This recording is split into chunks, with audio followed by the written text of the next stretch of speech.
Hello guys, good morning. Welcome back on Forma Educational Hub. We are studying quantum mechanics and expectation value in last lecture. तो अभी हम लोग प्रत्याशा मान के बारे में बात कर रहे हैं और प्रत्याशा मान पे हमने कुछ काफ़ी चीज़ों के डिस्कस किया, फॉर्मूलेशन देखा, उसका सूत्र देखा क्या आया। अभी हम लोग क्या बात करने वाले हैं, अभी हम लोग प्रत्याशा मान से रिलेटेड कुछ न्यूमेरिकल करेंगे, ठीक है, कि उस के ऊपर एग्जाम में कैसे क्वेश्चंस पूछे जाते हैं उसके बारे में बात करेंगे। तो मान लो कि ये क्वेश्चन कुछ इस वे में आता है, देखो कि एक फंक्शन है, एक वेव फंक्शन है a e⁻−2ax, मान लो ऐसा कोई वेव फंक्शन है।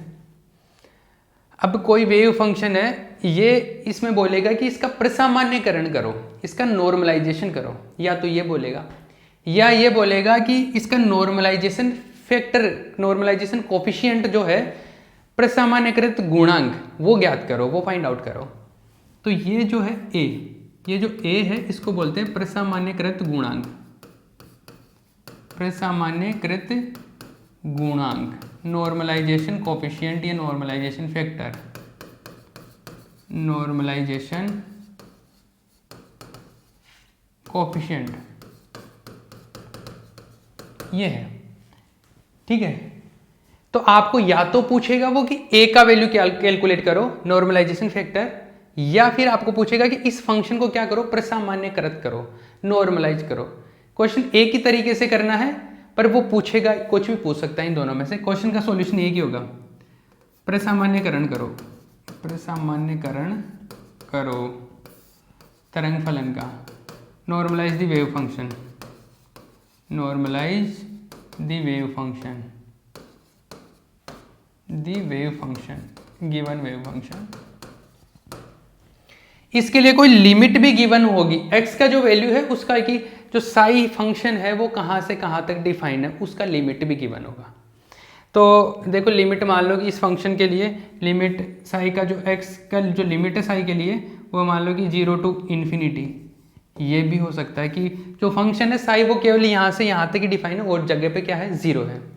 या ऐसा भी हो सकता है कि -a टू a, ये भी हो सकता है लिमिट, कुछ भी हो सकता है, लिमिट कुछ भी दे सकता है वो कौन, एग्जामिनर। लिमिट कुछ भी हो सकता है, लिमिट ये भी हो सकता है 0 टू a, ये भी लिमिट हो सकता है। तो मैं 3 केसेस ले लेता हूं, मैं एक केस सॉल्व कर देता हूं, बाकी के आप कर लेना, क्योंकि आपको क्या प्रैक्टिस ही तो चाहिए। ये एक केस ये हो गया, ये और ये B एंड C जो है ये होमवर्क है, आप कर लेना इन दोनों, ठीक है। मैं ये फर्स्ट केस कर लेता हूँ, नॉर्मलाइज करें अपन इसको नॉर्मलाइज करते हैं। नॉर्मलाइज करेंगे तो a का वैल्यू कैलकुलेट होके मिलेगा। अब देखो सॉल्यूशन करते हैं इसका, सॉल्यूशन a वाला पार्ट। जब हम नॉर्मलाइज करेंगे, इसका प्रसामान्यकरण करेंगे, तो प्रसामान्यकरण का क्या मीनिंग होता है, नॉर्मलाइजेशन का मीनिंग होता है -∞ to infinity psi star psi d tau is equals to क्या होता है, 1 होता है, ये होता है। अब यहाँ पे लिमिट गिवन है, लिमिट क्या गिवन है, x का वैल्यू फर्स्ट केस में अगर बात करूँ तो क्या है, 0 टू इन्फिनिटी, ये लिमिट गिवन है। इस लिमिट गिवन होने का क्या मीनिंग है, लिमिट गिवन होने का मतलब ये है कि मान लो कि आपका वेव फंक्शन है -∞ टू इन्फिनिटी, 0 से है ना ये इसमें, तो मान लो कहीं बीच में 0 आ रहा होगा। इसका मतलब है कि जो आपका ये इस फर्स्ट केस में जो लिमिट है 0 टू इन्फिनिटी, का मतलब है कि आपका जो वेव फंक्शन है केवल 0 टू इन्फिनिटी के बीच में ही है, वेव फंक्शन इसी रेंज में। इधर वेव फंक्शन का वैल्यू क्या है, 0 है। मतलब जब आप इंटीग्रेशन करोगे -∞ टू इन्फिनिटी, तो -∞ टू 0 तक तो इंटीग्रेशन हो ही जाएगा 0, क्योंकि इधर तो फंक्शन ही नहीं है, तो इधर तो 0 हो जाएगा। वेव फंक्शन के लिए लिमिट कहाँ से कहाँ तक रहेगी, बस केवल 0 टू इन्फिनिटी। मतलब इसकी एक्चुअल लिमिट तो -∞ टू इन्फिनिटी ही है। तो बट इधर फंक्शन है ही नहीं इस पर्टिकुलर केस में, तो इधर फंक्शन नहीं है, तो ये जो लिमिट है मैं इसको ऐसे ब्रेक कर लेता हूँ, -∞ टू 0 और 0 टू इन्फिनिटी। अगर मैं ऐसे ब्रेक कर लूँ, दो जगह पे इंटीग्रेशन कर दूँ, ये और साई स्टार साई डीटो ऐसे, तो इधर तो फंक्शन ही नहीं है, तो ये टर्म तो क्या होगा, 0 ही होगा ना। तो एक्चुअल में जो लिमिट अपने को गिवन है ना, उसी का इंटीग्रेशन बचेगा और कुछ नहीं बचेगा। तो आप ये इतना झमेला नहीं करके आप डायरेक्ट भी केवल एक टर्म लिख सकते हो, क्योंकि मुझे पता है माइनस इन्फिनिटी टू जीरो तो ये जीरो ही होना है, क्योंकि लिमिट ये गिवन है। तो ये तो जीरो हो जाएगा, तो अपने पास में क्या बचेगा, zero to infinity psi star psi d tau is equals to 1। तो आपको लिमिट जो गिवन है ना वो लगा लेना आप तो डायरेक्ट, ठीक है। पर आपको सेंस समझ में आना चाहिए कि ये क्यों कर रहे हैं। अब देखो साई स्टार, साई जो है साई का वैल्यू वो क्या है, ए ई टू पावर माइनस 2ax, यही था। साई स्टार का मतलब इसका कॉम्प्लेक्स कॉन्जुगेट, इसका सम्मिश्र संयुग्मी। और कॉम्प्लेक्स कॉन्जुगेट सम्मिश्र संयुग्मी का क्या मतलब होता है, जो भी आयोटा वाले टर्म है उनको माइनस आयोटा कर दो, ठीक है। अब देखो इसमें तो कहीं आयोटा है ही नहीं, बट ये जो a है ये क्या है, कांस्टेंट है। ये कैसा भी हो सकता है, ये कॉम्प्लेक्स भी हो सकता है, सम्मिश्र भी हो सकता है। और अगर ये सम्मिश्र होगा तो इसका भी स्टार होगा, तो इसका स्टार ले लेते हैं। ये बाकी आयोटा कहीं है नहीं, ये ऐसा लिख दिया। अरे आयोटा तो कहीं पर है नहीं, लेकिन a जो है ये कांस्टेंट है, ये कॉम्प्लेक्स भी हो सकता है। तो ये जैसा भी होगा मैं स्टार लगा दिया इसका, कि कॉम्प्लेक्स होगा तो स्टार मिलके इसके हो सकता है कि इसके अंदर a में कुछ आयोटा के साथ में मिले, इसलिए मैंने इसमें ऐसे लिख दिया, a स्टार लिख दिया, इसका कॉम्प्लेक्स कॉन्जुगेट लिख दिया। अब इन दोनों का वैल्यू यहाँ पे पुट करते हैं,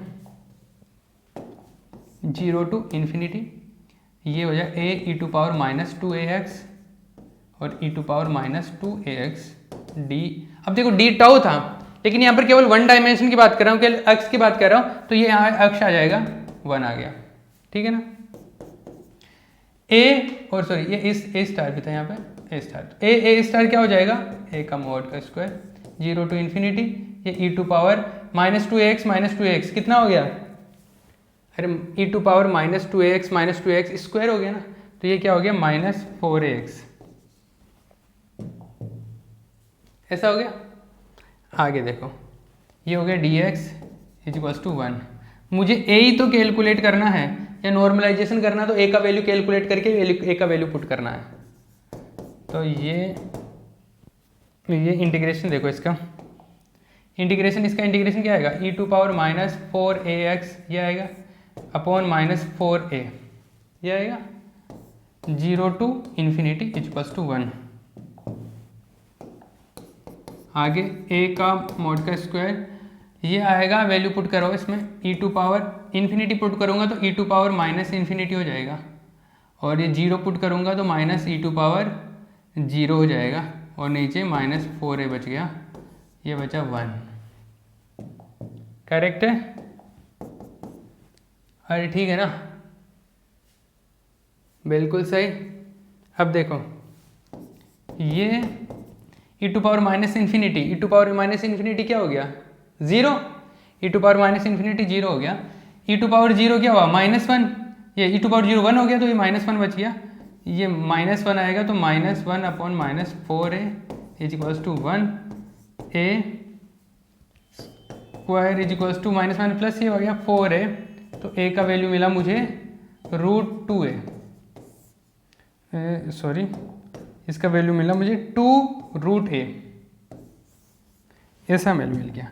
ये क्या मिल गया मुझे, ये नॉर्मलाइजेशन कोफिशिएंट मिल गया, ये प्रसामान्यकरण गुणांक मिल गया, a का वैल्यू मिल गया। a का वैल्यू अगर उस फंक्शन के अंदर रख दूंगा तो मुझे क्या मिल जाएगा, नॉर्मलाइज्ड फंक्शन मिल जाएगा, प्रसामान्यकृत फंक्शन मिल जाएगा।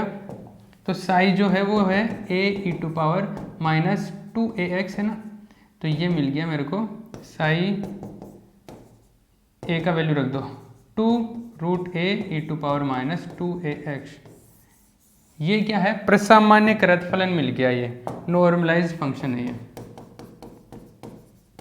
नॉर्मलाइज्ड फंक्शन, ये है प्रसामान्यकृत गुणांक, ये प्रसामान्यकृत गुणांक है। चमक रहा है, हर समझ में आ रहा है ना। तो इस तरीके से हो सकता है कि आपको केवल a पूछे तो ऐसा a पूछ यहाँ पे पुट करने में कितना टाइम लगता है, तो ये नॉर्मलाइज्ड कोई वेव फंक्शन मिल गया अपने को। क्लियर है ना।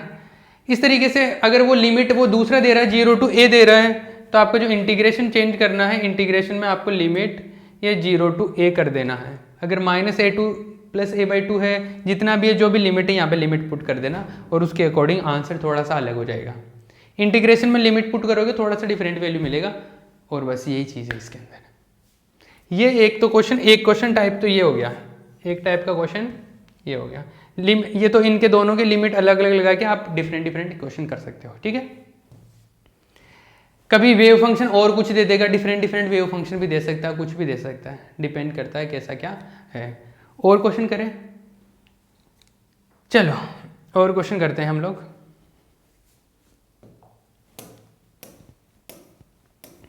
एक्सपेक्टेशन वैल्यू पे कुछ क्वेश्चन करते हैं। किस पे? एक्सपेक्टेशन वैल्यू पे, प्रत्याशा मान पे। तो मान लो कि कुछ क्वेश्चन ले लेता हूँ मैं, कोई क्वेश्चन ले लेता हूँ, कोई क्वेश्चन ले रहा हूँ मैं। मान लो कोई क्वेश्चन है, मैं इसका फॉर्मेट में क्वेश्चन का टाइप समझा रहा हूँ आपको। उस टाइप का कोई भी क्वेश्चन आए तो आपको करना आना चाहिए। तो जैसे मैं कोई क्वेश्चन ले लूँ, इसमें मान लो फंक्शन का रेंज गिवन है, तरंग फलन क्षेत्र गिवन है, तरंग फलन क्षेत्र गिवन है, रेंज गिवन है। रेंज जो गिवन है वो है x का वैल्यू है कितना है 0 to a, ये रेंज गिवन है। और जो फंक्शन है वो फंक्शन है अपने पास में, ये है √2/a sin pi x upon a, ये फंक्शन गिवन है। और पूछा क्या गया है, ये साई का वैल्यू गिवन है अपने को, ये फंक्शन गिवन है, ये रेंज गिवन है। इसमें क्या पूछा गया है, इसमें ये पूछा गया है कि मुझे स्थिति का और संवेग का प्रत्याशा मान चाहिए, पोजीशन का और मोमेंटम का एक्सपेक्टेशन वैल्यू चाहिए। क्या? Find out the expectation value, find out the expectation value, expectation value of position and momentum, position and momentum. स्थिति एवं संवेग का प्रत्याशा मान ज्ञात कीजिए, स्थिति एवं संवेग का प्रत्याशा मान ज्ञात कीजिए, ये चीज कैलकुलेट करनी है। ये कोई वेव फंक्शन दे दिया, ये लिमिट दे दिया, आई बात समझ। मुझे क्या करना है, पोजीशन वेक्टर और इसका मोमेंटम का एक्सपेक्टेशन वैल्यू कैलकुलेट करना है। मतलब इसमें दो पार्ट हो गए, एक में तो आप ये कैलकुलेट करो पोजीशन का, ये एक मोमेंटम का। मोमेंटम जैसे ये x डायरेक्शन में है ना, x डायरेक्शन में है तो px का फाइंड आउट करना अपने को एक तरीके से, तो ये px, ये दोनों चीज़ों के वैल्यू कैलकुलेट करने हैं मुझे। स्थिति का प्रत्याशा मान, expectation value of position, expectation value of momentum, संवेग का प्रत्याशा मान, ये दोनों चीज़ कैलकुलेट करते हैं। पहले मैं एक चीज़ कैलकुलेट करता हूँ, उसी तरीके से सारी चीज़ें कैलकुलेट, एक्सपेक्टेशन वैल्यू सबके लिए वैसे कैलकुलेट होता है। एक क्वेश्चन को ध्यान से समझ लो, बाकी चीज़ें फिर सिंपल हो जाएगी आपके लिए, ठीक है। What is the time? Yes we have 16 minutes, right. तो आ जाओ भैया, पहले मैं एक के लिए बात कर लेता हूँ। तो देखो पहले मैं ए वाला पोर्शन, स्थिति का प्रत्याशा मान, स्थिति का प्रत्याशा मान, expectation value of position, expectation value of position. अगर पोजीशन का एक्सपेक्टेशन वैल्यू चाहिए आपको, किसका? पोजीशन का। पोजीशन का एक्सपेक्टेशन वैल्यू मतलब एक्स का एक्सपेक्टेशन वैल्यू चाहिए। अब मैंने एक्सपेक्टेशन वैल्यू का एक फॉर्मूला बताया था आपको, बताया था कि नहीं बताया था? बताया था। ये ऐसे था कि -infinity to infinity psi star, फिर x का है तो यहाँ पे लिखो x psi d tau, -infinity to infinity psi star psi d tau, ये बताया था मैंने। अगर फंक्शन नॉर्मलाइज्ड गिवन हो तो ये नीचे वाला 1 हो जाएगा, लेकिन अपने को यहाँ पे बताया ही नहीं कि ये नॉर्मलाइज्ड है कि नहीं है। तो पहले तो अपने को इसको नॉर्मलाइज्ड बनाना पड़ेगा, इसको चेक करना पड़ेगा कि नॉर्मलाइज्ड है कि नहीं। वैसे तो ये नॉर्मलाइज्ड गिवन है यहाँ पे अभी, बट यहाँ पर हमारे को जब तक बोला नहीं जाए तब तक अपने को चेक करना है, ठीक है। तो x का वैल्यू क्या है, x का एक्सपेक्टेशन वैल्यू ऐसे कैलकुलेट करना, मतलब ऊपर वाला वैल्यू और नीचे वाला वैल्यू ये कैलकुलेट करके दिखाना है। तो ये नीचे वाला वैल्यू कैलकुलेट कर लेता हूँ पहले मैं, फिर ऊपर वाला वैल्यू कैलकुलेट करूँगा, फिर दोनों को वैल्यू को यहाँ पुट कर दूंगा। ठीक है, अब देखो, हाँ जी, और जो रेंज गिवन है ना अपने को फंक्शन में, क्वेश्चन में रेंज गिवन है ना 0 to a, 0 to a का मतलब क्या हुआ, 0 to a का मतलब हुआ यहाँ पर अपने को जो लिमिट पुट करनी है वो 0 to a के बीच में करनी है। करेक्ट है, इसके अंदर और इसके अंदर। तो पहले मैं नीचे वाला पोर्शन कैलकुलेट कर लेता हूँ, -∞ to ∞ psi star psi d tau, ये वाली वैल्यू कैलकुलेट। अगर इसका वैल्यू 1 आ रहा है तो इसका मतलब ये नॉर्मलाइज्ड है, वैल्यू नहीं 1 नहीं आ रहा है तो इसको मतलब फिर मेरे को नॉर्मलाइजेशन करना पड़ेगा। तो पहले तो इसको चेक कर लो कि 1 है कि नहीं है, तो इसको चेक करो। देखो लिमिट यहाँ पर कितनी गिवन है, लिमिट गिवन है x का वैल्यू कितना था, ये था 0 to a, कितना है 0 to a, x का वैल्यू 0 to a के बीच में है। तो मैं लिमिट लगा रहा हूँ 0 to a, psi star, Sai कितना है, साई है √2/a sine pi x upon a, ये साई है।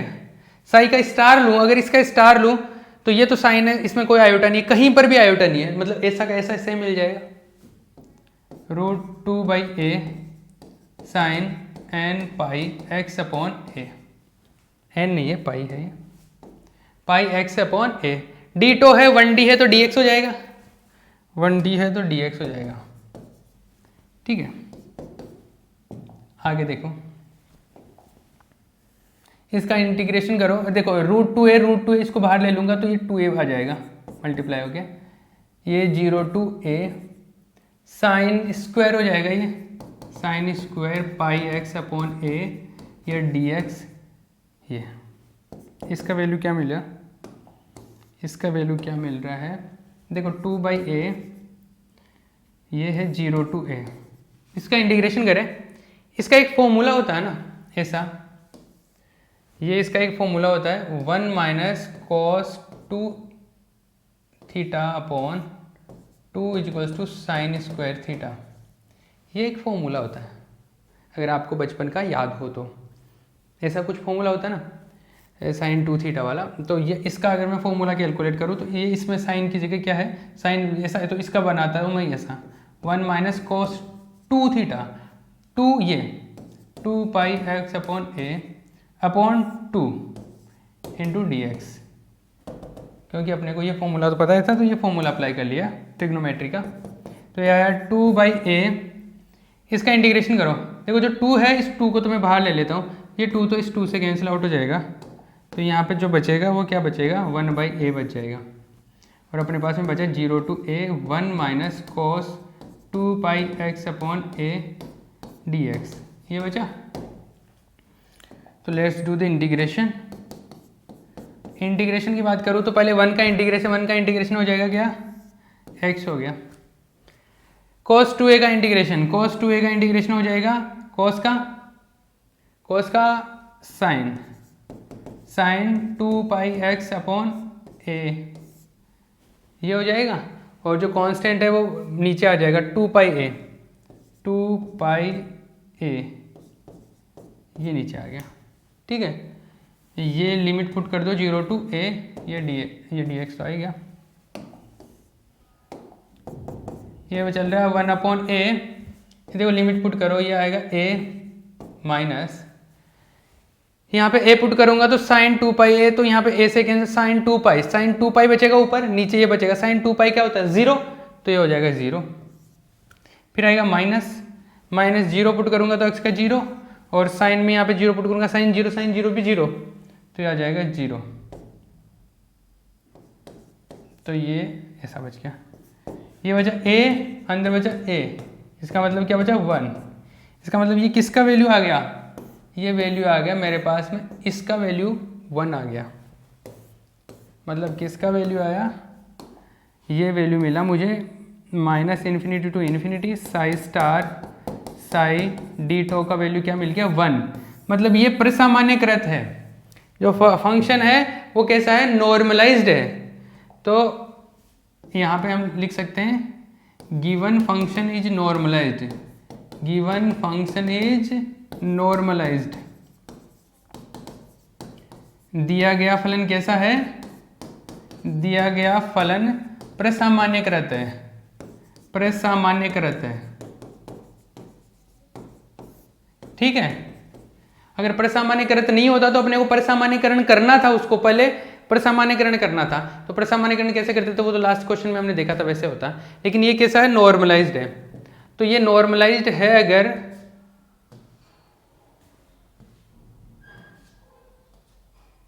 अगर ये नॉर्मलाइज्ड है तो देखो ये नीचे वाला पोर्शन क्या हो जाएगा, 1, ये नीचे वाला पोर्शन 1 हो जाएगा, ऊपर वाला पोर्शन बचेगा। तो एक्सपेक्टेशन वैल्यू देखो इसका क्या आ रहा है, तो इसका एक्सपेक्टेशन वैल्यू जो है, इसका एक्सपेक्टेशन वैल्यू कैलकुलेट कर लो। तो x का expectation value -∞ to infinity psi star x psi d2, नीचे वाला 1 हो गया। अब देखो लिमिट अपने पास 0 टू a है, तो अपन इसको लिमिट को 0 to a psi star x psi, और 1D में है तो ये dx हो जाएगा। वैल्यू पुट कर दो, अभी वैल्यू पुट करो, 0 टू a साई स्टार का वैल्यू, साई स्टार का वैल्यू आया था √2/a sine pi x upon a, Sai यहाँ पे बीच में x है, यहाँ पे √2/a sine pi x upon a dx, ये क्या है, x का एक्सपेक्टेशन वैल्यू है। ठीक है, तो ये x का एक्सपेक्टेशन वैल्यू है। अब देखो इसमें √2a मल्टीप्लाई होकर बाहर आ जाएगा, तो ये बाहर क्या आ गया, 2/a, अंदर ये बचा, देखो x बचा, एक तो x बचा अपने पास में, एक क्या बचा, ये साइन का टर्म बचा। तो एक तो बचा मेरे पास में x बचा, एक क्या बचा, sine square pi x upon a, ये dx, ये बचा 0 टू a। आगे बात करें, आगे क्या आएगा, 2/a 0 to a x, sine square का क्या आएगा, साइन स्क्वायर का वो पहले जैसे फॉर्मूला लगाया था cos थीटा वाला, 1 minus cos 2 pi x upon a/2 dx। चमक रहा है, इसको आगे ओपन करते हैं। ये x एक्सपेक्टेशन वैल्यू 2/a, थोड़ा इंटीग्रेशन ही लेन दिए, बाकी कुछ है नहीं इसमें, डिफिकल्ट कुछ नहीं है, इंटीग्रेशन थोड़ा बड़ा हो रहा है बस। इसमें ये आएगा 0 टू a x, इसे मल्टीप्लाई कर 2 से, तो 2 कैंसिल आउट हो जाएगा, ये 2 से 2 कैंसिल आउट हो जाएगा, तो ये 2 क्या हो जाएगा, 1 हो जाएगा। ठीक है, ये 2, ये अंदर बचा, ये x मल्टीप्लाई होगा -x cos 2 pi x upon a, ये आया dx। ठीक है, अभी इसमें आगे यह है 1/a, इसका अगर इंटीग्रेशन करता हूँ, पहले x का इंटीग्रेशन क्या हो गया, x²/2, x²/2, ये हो गया x का इंटीग्रेशन, तो ये हो गया 0 टू a, माइनस इसका इंटीग्रेशन करूंगा, इसमें मैं क्या करूं, इसका इंटीग्रेशन करते हैं, चलो ठीक है। इसमें पहले x को रख लिया, इसका इंटीग्रेशन कर देता हूं मल्टीप्लिकेशन वाले से। तो इसमें देखो पहले x को रख लिया, इसका इंटीग्रेशन कर दो, इसका इंटीग्रेशन cos का इंटीग्रेशन साइन हो जाएगा, sine 2 pi x/a upon 2 pi upon a, ये हो गया इसका इंटीग्रेशन। ये हो गया माइनस, अरे मल्टीप्लिकेशन वाला होता है ना a.b वाला से, तो वहां से फिर क्या होता है, पहले का डिफरेंशिएशन, दूसरे का इंटीग्रेशन का टोटल इंटीग्रेशन। तो पहले का डिफरेंशिएशन 1 हो गया, x का डिफरेंशिएशन, फिर इसका इंटीग्रेशन करूंगा, और इसका इंटीग्रेशन आएगा, उसका भी इंटीग्रेशन होगा, तो इसका इंटीग्रेशन क्या होगा, इसका इंटीग्रेशन होगा cos का sine 2 pi x upon a upon 2 पाई/a। ठीक है, और इसका भी इंटीग्रेशन होगा 0 टू a, और जो पहले इंटीग्रेशन कर चुके उस पर लिमिट पुट कर दो 0 टू a, ये लिमिट पुट हो जाएगा 0 टू a, इसका इंटीग्रेशन और कर दो, और ये जो है ये एक अलग आ गया, ये एक अलग आ गया, एक सेकेंड, 1/a है वो सबके बाहर है, 1/जो a है वो सब से मल्टीप्लाई होगा हर टर्म से, तो इसको थोड़ा ऊपर कर दो, ये आया 1/a अब देखो इसमें पहला टर्म आएगा ये ए स्क्वायर बाई टू, जीरो रखेंगे जीरो हो जाएगा, तो ये आया, इसमें आया ए स्क्वायर बाई टू यहाँ से। तो यहाँ से देखो, यहाँ से जब ए पुट करेंगे तो ए यहाँ पे आएगा, ए यहाँ पे, तो ए से ए cancel out, sign to pi, sign to पाई क्या होगा जीरो, तो ये पहला टर्म जीरो। दूसरा जीरो रखेंगे तो साइन जीरो आ जाएगा, साइन जीरो भी क्या आएगा जीरो, तो ये तो पूरा टर्म जीरो हो गया, ये तो जीरो हो गया। इसमें देखो, इसमें साइन का इंटीग्रेशन करेंगे तो क्या आएगा, कॉस आएगा। साइन का इंटीग्रेशन क्या आता है, कॉस, और माइनस माइनस प्लस हो जाएगा पहली बात तो। पर साइन का इंटीग्रेशन करेंगे तो साइन का इंटीग्रेशन नेगेटिव में आता है, तो माइनस माइनस प्लस हो जाएगा, और इधर से बाहर वाला माइनस तो माइनस ही रह जाएगा ये। तो साइन का क्या हो जाएगा, cos, cos two pi x by A upon ये जो पहले इसका जो गुणांक है कोफिशिएंट है वो भी नीचे आएगा, तो टू पाई बाई ए, और ये पहले से भी था तो इसका स्क्वायर हो जाएगा। इंटीग्रेशन कर रहा हूँ तो सिंपल, इस पर लिमिट आएगी 0 टू ए, ठीक है। आगे देखो ये x का expectation value is equals to 1 by a, ये आ रहा a square by two minus zero. ये देखो अगर मैं कॉस में रखता हूँ ए तो ये मिलेगा मुझे, क्या मिलता है देखो, ये 1 माइनस तो बाहर है, और इसमें रखो ए से ए कैंसिल आउट होगा, ए से ए कैंसिल आउट होगा तो ये बचेगा cos 2 पाई, और cos 2 पाई कितना होता है 1 होता है, तो ऊपर तो बचा 1, नीचे जो चल रहा है वो चलता रहेगा 2 पाई बाई ए का होल स्क्वायर, और इधर माइनस cos 0, cos 0 कितना होता है, cos 0 भी होता है 1, ये कैंसिल आउट हो क्या हो गया, ये तो 1 1 0 हो गया, ये भी 0 हो गया, ये भी 0 हो गया, क्या बचा अपने पास में, इंटीग्रेशन थोड़ा सा लेन दिया और कुछ नहीं है, ये बचा ए स्क्वायर बाई टू, ए से कैंसिल आउट हो क्या बचा ए बाई टू। तो एक्सपेक्टेशन वैल्यू जो मिला मुझे, एक्सपेक्टेशन वैल्यू ऑफ पोजीशन, स्थिति का प्रत्याशा मान, एवरेज मान, वो क्या मिला मुझे ए बाई टू। इसका मतलब क्या है, इसका मतलब ये है कि ये बोला कि जो वेव फंक्शन है वो वेव फंक्शन अगर वो हो और पार्टिकल 0 टू ए के बीच में फंसा हुआ हो, मतलब पार्टिकल जो फंक्शन है वो केवल 0 टू ए के बीच में ही है। मान लो कि ये कोई रेंज है, पार्टिकल यहाँ से यहाँ हो सकता है, तो इसका जो एवरेज वैल्यू है कि कहाँ पर होने के चांसेस, एवरेज अगर निकाले कि, तो वो एवरेज आया बीच में, एक्सपेक्टेशन वैल्यू आया ये एक्स का। चमक रहे हो, अरे चमक रहा ना, ये बीच में आया एक्सपेक्टेशन वैल्यू, ठीक है, ये आया। इसी तरीके से मोमेंटम का भी एक्सपेक्टेशन वैल्यू कैलकुलेट कर सकते हैं, संवेग का भी प्रत्याशा मान निकाल सकते हैं, वो भी इसी तरीके से कैलकुलेट करेंगे। इसमें क्या चीज़ है, इसमें केवल इंटीग्रेशन और कुछ नहीं है। फॉर्मूला सिंपल है, सिंपल फॉर्मूला, पहले नॉर्मलाइजेशन चेक कर लेना, नॉर्मलाइजेशन चेक हो गया उसके बाद में सिंपल फॉर्मूला, उसमें इंटीग्रेशन है। अब इंटीग्रेशन करना, इंटीग्रेशन सही सही कर दिया तो आपको आंसर मिल जाएगा, ठीक है। नेक्स्ट लेक्चर के अंदर हम लोग मोमेंटम के बारे में बात करेंगे, मोमेंटम का प्रत्याशा मान, संवेग का प्रत्याशा मान, ठीक है, ओके।